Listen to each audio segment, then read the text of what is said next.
So you're overwhelmed with the amount of artwork that your kids come home with, or maybe all the school paperwork that you want to keep but just don't know how to organize it.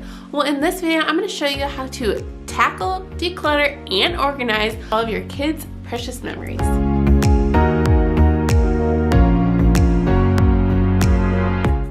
Lindsay with Organized to Save, and on this channel I help get you organized on a budget so that way you can save your time, money, and space. So if your fridge is bursting at the seams with kids' artwork, let's go ahead and get started on tackling all of their masterpieces. Step 1.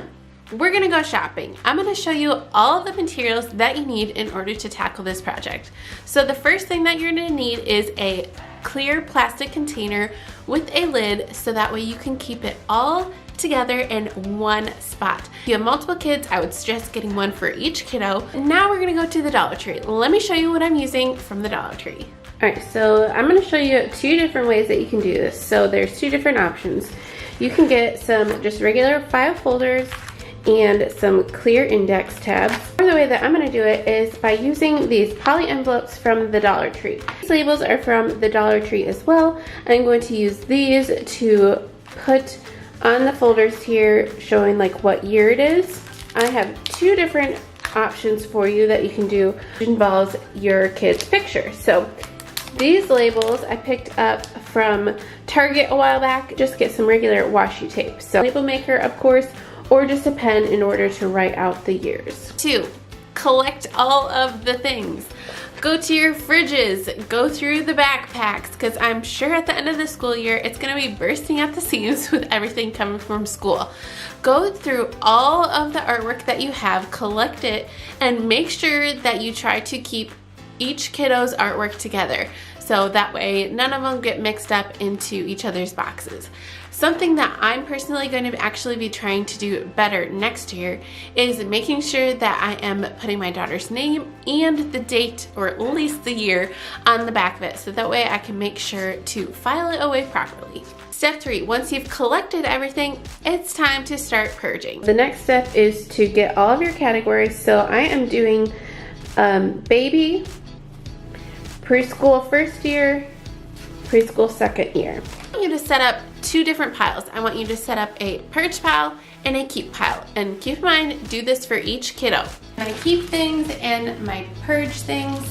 The stuff that I'm keeping for when she's a baby is things like stuff that has her little handprints on it or footprints on it. Things that you want to put in the keep pile are things that really spark joy for you. So if there's something that was like a game changer in your kid, maybe they finally learned how to spell their name, make sure that those items are going into your keep pile.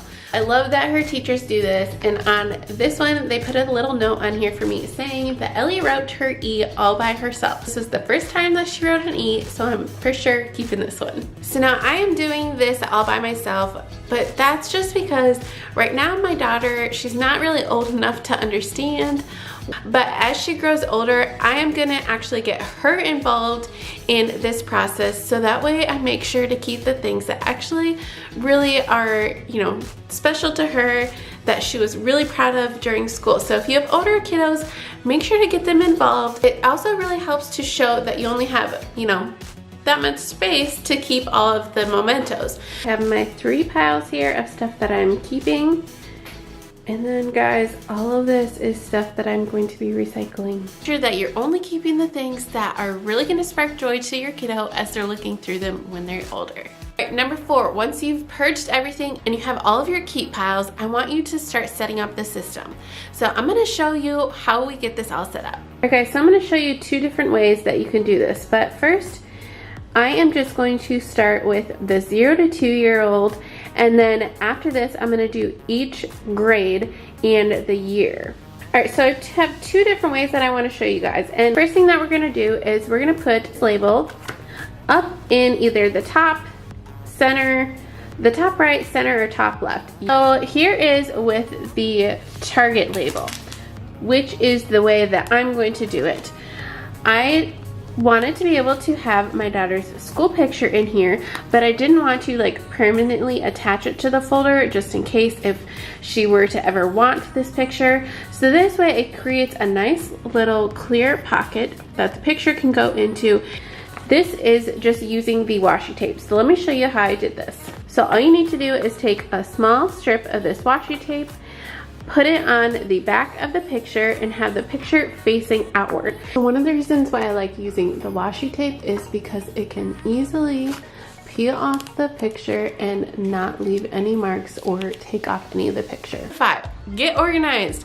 Once you have all of the systems set into place, now it's time to go ahead and get all of those keepsakes stored away. It's gonna be super fun for your kiddos to go ahead and just be able to pull out what year they wanna look for. It's gonna keep all of your artwork really neat and organized. If you're looking for more ways in order to tackle all the paper clutter in your house, make sure to check out this video right here, as it's gonna walk you through a way to set up a command center in your house in order to tackle all of that paperwork. Make sure to come back next week, as I'm gonna be taking you shopping with me at the Dollar Tree and showing you some of my favorite finds.